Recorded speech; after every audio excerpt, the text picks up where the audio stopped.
Welcome to Adventures with a Very Small Lathe. I've been around a lot less for the last few months because I've been moving house long distance, but hopefully the move is finally coming to an end. This is the first view of my workshop on house purchase completion day and nothing has been moved into the shop yet. It's going to be a couple of days before the first batch of removals arrives, and everything currently here was bought from the previous owners at the same time as the house. It's a really decent sized shop, much bigger than anything I've had up until now, but much more basic than my old kitchen when it comes to comfort. The shop was obviously built to work on cars, which isn't my interest, but nothing about it stops me using it as a machine shop. The shop has a direct entrance from the main house, so no need to go outside when the weather is really bad. It also has this door leading to the back garden, though currently it's screwed shut into the frame.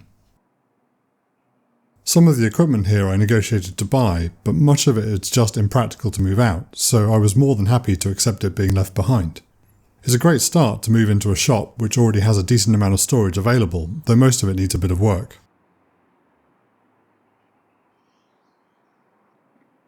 There's a vehicle inspection pit down the middle, which is fortunately closed with sturdy wooden planks, capable of being part of a full-strength floor. There's a mysterious electrical cable going down into the pit, which I haven't investigated yet. These are garage doors which open onto the driveway, and while I won't need them for moving vehicles in and out, they'll ensure I can easily move large equipment in and out and keep the shop well ventilated, and could be very pleasant on a warm summer day. There are a fair number of power sockets distributed around the wall, but not quite as many as I'd ideally like. There's definitely no three-phase at this stage. This shop has a bunch of useful, less obvious features, some of which I didn't notice until moving in day. Let's take a look at a few of them. This is the air system, which appears to have been set up for both inflating tyres and powering air tools. I'm not that familiar with compressed air systems, but this appears to include a water remover, a shut-off valve, a pressure gauge, a pressure release valve, and a pressure-controlled switch to ensure the compressor only runs when necessary. I don't know what condition this equipment is in, and I'll need a qualified expert to look at it before I attempt to use it. It doesn't take an expert to know that the compressor has seen better days. It's phenomenally loud, doesn't seem to generate any pressure, and I don't trust the pressure vessel at all. It seems most likely I'll have to completely replace it. This steel storage cabinet will be great for heavier items. It has plenty of adjustable shelving, and the overall structure feels solid enough to use as a work surface. The large full-height wooden cabinet has obviously been used for custom storage, as most of the shelves in the back are full of these screws, which I assume are there to hold pieces of equipment and tooling. The shelves are all adjustable, and there's room for way more shelves than are there already. This smaller cabinet looks more nicely made and only has fixed shelving.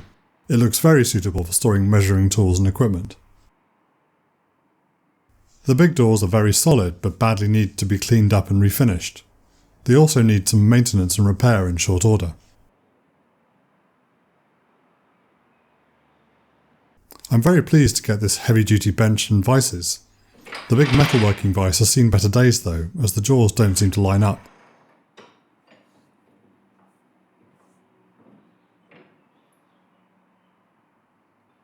At the other end is a woodworking vice, which also needs work on the jaws, and beyond that, my new bandsaw. This is a much better bandsaw than my old one and seems in very good condition. It's quite a bit bigger and also has way better features for adjusting the saw blade.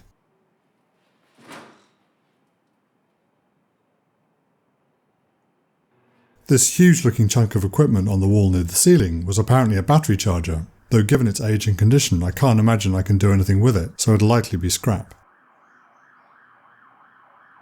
We have a couple of days of moving ahead of us, after which the shop will be full of boxes and I can start working out where everything will go. I'm a long way from deciding what new machines and equipment I'm going to choose to make use of the new space. In the meantime, there's a lot to clean up and repair. I plan to make short videos pretty regularly as I get settled into the shop, and may even run some live streams if I have interesting tasks to share. There's a lot to do, but I'm sure it's going to result in a great shop, and I hope you'll join me for the journey. Thanks for watching, take care, I love you all.